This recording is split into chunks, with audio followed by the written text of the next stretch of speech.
Les gars, actuellement, sur la table politique ivoirienne, concernant les élections présidentielles ivoiriennes 2005, c'est le nom du prophète Eli Bada qui est gâté mal. Donc, Tony Pacheco sort de ce silence et soutient Tony Pacheco, excusez-moi, et soutient le prophète Eli Bada en disant que Eli Bada n'a pas encore dit son dernier mot. Les gars, je vous laisse regarder la vidéo par vous-même. Likez, commentez, surtout partagez la vidéo maximum comme d'habitude. On est ensemble, ciao. Vendu des traites. Je parle de Simon Yves Gbagbo, Charles Blé Goudé, Awadon Melo. Bon, ce gars-là, Jean-Louis Billon, je vous avais déjà dit que c'était un traite, donc vous le savez déjà. Voilà. Son plan contre Idi Thiam, c'était pour... Voilà, tout ça, c'était pour ça. Donc, celui-là, je ne parle pas de lui. Mais j'aimerais dire à Jean-Louis Billon que tout est marché, tous tes contrats que tu as en Côte d'Ivoire, tu les perdras. D'un futur très proche, il faut écrire pour garder. Voilà. C'est pourquoi tu as trahi la Côte d'Ivoire. Tu perdras tous ces marchés. Tu seras très bientôt un pauvre en Côte d'Ivoire. Voilà. Tu vas vivre du social. Puisque la Côte d'Ivoire aura désormais la sécurité sociale, tu vas vivre du social sûrement. Ne t'en fais pas. Mais je suis ici pour m'adresser aux boutiquiers. D'abord, avant de m'adresser aux boutiquiers, on va écouter une note vocale qui m'a été envoyée par ce charlatan-là. On va écouter ça rapidement et puis, bien entendu, après, je poursuivrai la locution. Suivez, c'est parti. Alléluia, alléluia, alléluia. Béni. Bon, ça, c'est quelqu'un qui m'a envoyé ça pour envoyer au prophète Eli Pada. Voilà, mais bon, le message est destiné au prophète Eli Pada, donc je ne vais pas vous faire écouter ça ici. Frère Johnny. On écoute. On va les manger? Ouais, mais Johnny, c'est comment? Tu nous avais informé que le Seigneur avait révélé que les élections n'allaient pas avoir lieu, que si les élections avaient lieu, toi-même, tu allais quitter les réseaux sociaux. J'apprends maintenant que de 25 octobre, on est en train de passer maintenant au 31 décembre. Tu vois, mon fils spirituel, Johnny Pacheco, je t'avais dit que les sorciers de ta famille t'avaient livré en sorcellerie. Voici maintenant, tu es en train de devenir maintenant le repère d'un prophète perdu qui a Tchengen au niveau du Ghana. Je vais prier pour toi, Johnny Pacheco. Mets la main gauche sur ton ventre. Seigneur, je te recommande l'âme de Johnny Pacheco. Que la malédiction qui s'est jetée sur sa vie, Seigneur des armées, que tu puisses le libérer. Je sais que notre Père et notre Dieu, la haine et la colère envahissent son cœur. Mais je prie que tu étends ta main pour le délivrer au nom de Jésus. Amen. Il est délivré. Ok, vous avez écouté ce charlatan-là, celui qui se disait malade. Voilà. Mais lui, on le connaît. Quand il voit les vents tourner, d'accord, il fait des vidéos, je demande pardon à Soro, je demande pardon à Johnny, je demande pardon à Soulé, je demande pardon à la guêpe, on le connaît. Voilà, c'est une que si on fait une vidéo même pour ridiculiser ces gars-là, vous n'allez même pas, c'est-à-dire vous allez éclater en sanglots, vous comprenez, non?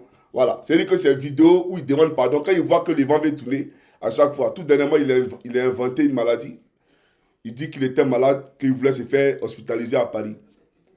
Je pense que lui-même, il a une déception. Il a une grande déception. Parce que aller te faire soigner à Paris, alors que Draman vous a dit, en tout cas nous a dit en Côte d'Ivoire, à 5 km de nos lieux d'habitation, nous avons des hôpitaux. Tu vas aller à ces hôpitaux-là pour te faire soigner à Paris. Ça veut dire que ton Draman est échoué. Et Draman dit qu'il a un bilan. Il dit qu'il a un bilan inattaquable. Il a rempli le stade de Bempé. Il a fait gagner la CAN à la Côte d'Ivoire. On a fait sortir les Ivoiriens pour aller à la CAN. Fait sortir les Ivoiriens pour aller, bien entendu, à l'ouverture du concert, bon, pas du concert, si vous voulez un concert, mais de l'entrée politique, de la rentrée politique du RDA à Ebempe. Mais tous ces Ivoiriens-là, ils sont passés où le jour du vote? Tous ces Ivoiriens qui ont été à Ebempe, là, le jour du vote, là, ils sont passés où? Parce que le vote en Côte d'Ivoire, l'élection présidentielle a été un non-événement, un non-lieu. C'est-à-dire que ça n'avait aucun intérêt pour le peuple de Côte d'Ivoire. C'est pour te dire ta place. Désormais, tu sais que les Ivoiriens ne t'aiment pas. Tu sais désormais quelle place tu occupes, toi, Draman. Mais comme je l'ai dit, je ne vais pas te donner d'indice. Toi, bientôt, tu as rendez-vous avec ton créateur Satan. Ne t'en fais pas. C'est pour très bientôt. Tu vas le voir. Maintenant, je vais m'adresser à un parvenu. Il y a un gars qui a fait une... Bon, je ne sais pas s'il a fait une vidéo. Ouais, il a fait une vidéo. Il a fait une vidéo où il s'est adressé au prophète Eli Pada. Il s'est fait appeler Sanogo quelque chose là. Mohamed Sanogo. Donc écrivez son nom. Je ne sais pas s'il s'est fait appeler prophète Mohamed Sanogo. Tu sais, c'est à cause de toi que tu as fait cette vidéo-là. Tu as vu titré message au boutiquier. Voilà, c'est à toi que je m'adresse. Là, je suis très fatigué. Je viens d'arriver d'Helsinki. Voilà, j'ai fait 7 heures de route en train. Je suis très fatigué. Mais j'ai tenu à faire cette vidéo-là très rapidement. Afin que demain, je ne puisse plus retourner sur des choses, sur des futilités pareilles. Voilà. Mais je m'adresse à toi pour te dire quelque chose. Écoute-moi très bien. Le prophète Eli Pada, que tu persécutes aujourd'hui, ce prophète-là, il y a longtemps qu'il a annoncé la prophétie. Il y a longtemps qu'il a annoncé la prophétie. Ce n'est pas aujourd'hui. Hein. Il y a longtemps qu'Eli Pada a parlé. Tu as vu ça? C'est aujourd'hui que tu sais qu'Eli Pada a fait vidéo. Ou c'est aujourd'hui que tu sais qu'Eli Pada est passé sur mon mur. Mais pourquoi au moment où il donnait les prophéties, tu n'as pas parlé? Pourquoi en ce moment-là, tu n'es pas sorti? Parce que tu avais peur. Tu ne pouvais pas parler pour ne pas que les Ivoiriens te jugent plus tard. Donc tu t'es abstenu de dire quoi que ce soit. Tu comprends ou pas? Mais j'aimerais te dire, c'est Eli Pada dont tu parles. C'est lui il a retenu ma main et ma voix sur toi. Parce qu'à l'époque, quand je faisais les Kassongo, tu étais dans ma liste. Tu étais dans ma liste. C'est-à-dire tous les collabos de la République. Tu étais dans la liste. Et j'ai dit à Eli Pada qui tu es. Je le lui ai dit. C'est lui qui a retenu ma main. C'est lui qui a gardé ma langue. Ma voix là, c'est lui qui a gardé ça. Et puis il n'a pas fait vidéo sur toi. Mais aujourd'hui, il n'a pas demandé, il ne lui a pas parlé de quelque chose. Moi, il sort parce que tu es sorti. Et que chaque Ivoirien a le droit de s'exprimer. C'est sur la place publique que tu es venu. Mais on va partager de la place publique, il n'y a pas de problème. Mais j'aimerais te dire, Eli Pada n'a pas de conseils ou de leçons à recevoir d'un franc-maçon. Écoute-moi très bien. Toi, tu es un franc-maçon. Et c'est moi, Johnny, qui te le dis. On n'a pas de leçons à recevoir d'un fils de Satan. Ceux qui te suivent dans ta poubelle que tu appelles l'église là, ils sont tous perdus. Ceux qui te suivent dans ta poubelle là, que tu appelles l'église, qui vont chez toi matin, midi, soir ou chaque dimanche, ils sont perdus. Parce que c'est comme si c'est Satan lui-même qui évangélisait. Tu n'es pas au courant de ça? On ne peut pas suivre 2 lièvres à la fois et 2 maîtres à la fois. Maman et Jésus-Christ. Toi, tu suis un Satan qui est dans la franc-maçonnerie et tu as venu parler de quoi? Tu parles de quoi? Tu parles de Jésus? Toi, tu prêches Jésus? Toi, tu peux me dire droit dans les yeux, mon coup en Christ. Tu peux tromper les Ivoiriens. Mais moi, il n'y a rien qui est caché que Johnny Pacheco n'est pas au courant. Tout ce qui est crou sera à la lumière. Sera de crou. Tu es un franc-maçon, un gros franc-maçon. Tu as compris? Ton acolyte là, c'est un sale faux. Il ne faut pas m'aider les gens ici. Toi, tu as venu t'asseoir pour parler de prophétie. Toi, Dieu te parle. Toi, Dieu te parle. Dieu, tu connais Dieu. Il y a moi ce féticheur là. A venu s'asseoir, tu parles de Eli Pada. C'est ton camarade Eli Pada. C'est ton camarade. Je suis bien placé pour te faire des révélations. Je suis bien placé pour témoigner de ce qu'Eli Pada est. Ce qu'il est là, je suis bien placé pour te le dire. Moi, il y a des gens qui m'ont envoyé ici des notes vocales.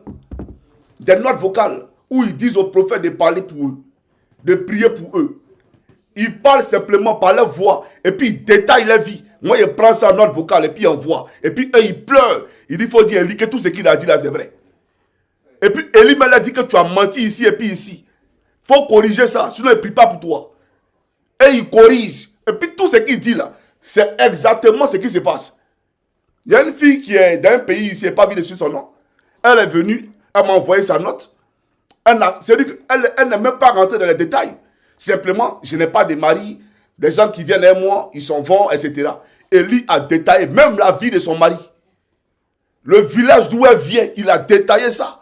Et ce qu'elle fait, même dans la nuit, ce qu'elle voit en rêve, il a tout détaillé. C'est de lui que tu parles. C'est ton camarade. Eli, c'est ton camarade. Toi, un franc-maçon. Comment lui, là? Donc, comme je te dis, on ne peut pas suivre 2 lièvres à la fois. On ne peut pas suivre 2 maîtres à la fois. Le diable et Jésus. Toi, tu suis le diable. Et puis, tu dis que tu pries Jésus. Tu laisses le prophète Eli Pada tranquille. Ce n'est pas ton ami. Sinon, il y a voyagé, toi, tu n'es pas croire. Tu as compris? Et là, je suis courtois. Hein? Je te le dis en même temps. Là, je suis courtois. Comme Mohamed Sanogo. Toi, tu es chrétien. Toi, tu es chrétien. Ton gardien qu'ils ont égorgé à San Pedro, là. Mais pas de lui. Ton gardien, d'après toi, tu as une église à San Pedro. Ils ont égorgé, le RDA a égorgé ton gardien. Pas de lui. Tu as déjà parlé de lui. Et puis, si véritablement tu es chrétien. Mais ils ont. Eli Pada, là, il est persécuté. Il a fui la Côte d'Ivoire. Tu as compris ou pas? Il a fui la Côte d'Ivoire. un homme de Dieu qui fuit la Côte d'Ivoire. Mais toi, normalement, ce que tu devais faire, c'était de lever la voix pour lui, ou de dire au gouvernement où est Eli Pada, et que ce n'est pas normal qu'un homme de Dieu soit persécuté. Et toi, tu viens, c'est-à-dire que toi, c'est la prophétie d'Eli Pada, et tu remercies le gouvernement.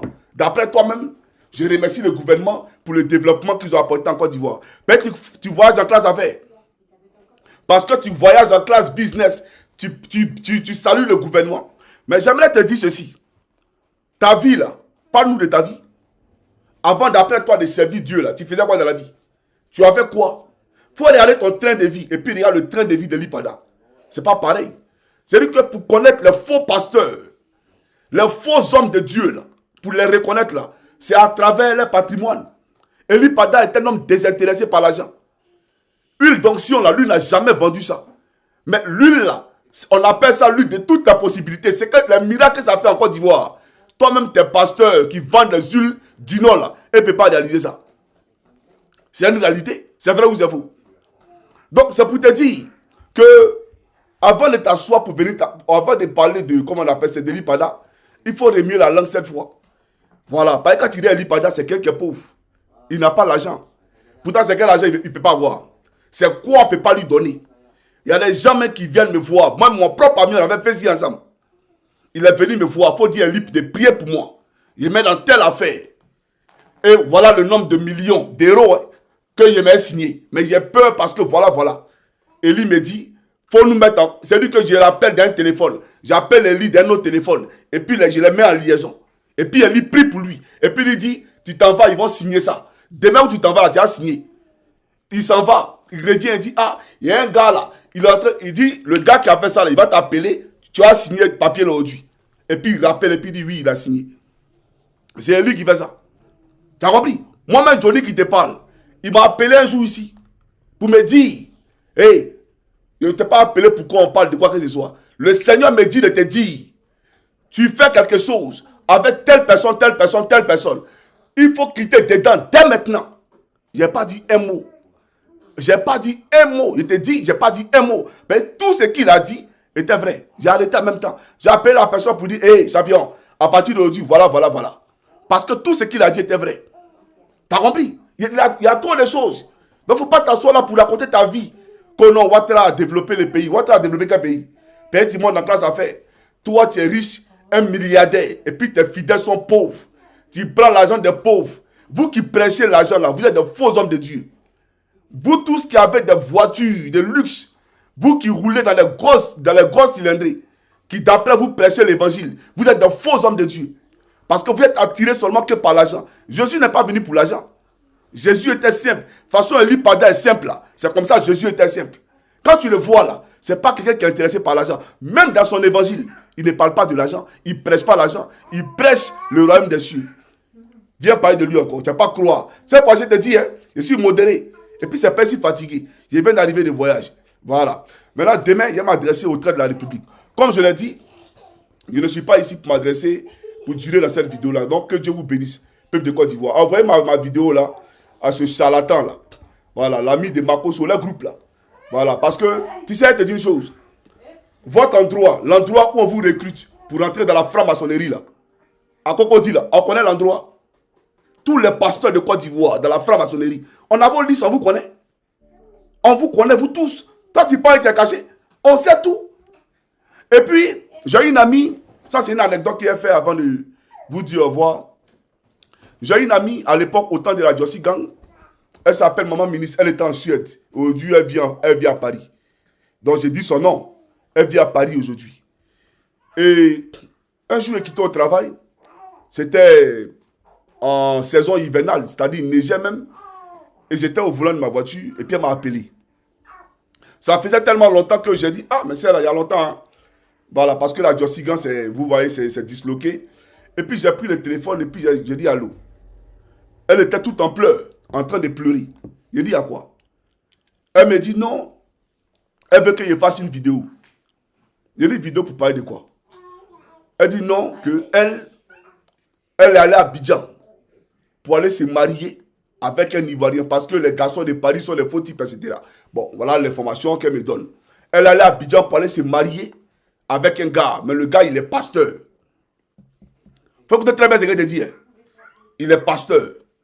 Et le gars, il ne voulait pas coucher avec elle avant le mariage. Donc, elle a respecté ça parce qu'elle s'est dit quoi? C'est un homme de Dieu. Donc, il est pieux. Donc, il n'y a pas de souci. Donc, il n'a pas voulu coucher avec elle avant le mariage. Mais, après le mariage encore, il ne veut pas la toucher. Elle ne comprenait pas, il ne voulait pas la toucher. Et c'est comme ça qu'un jour, pendant qu'il était sous la douche, d'accord, elle a pris son téléphone et elle a vu votre bishop là, en train de mougou son cuit. En train de mougou son cuit.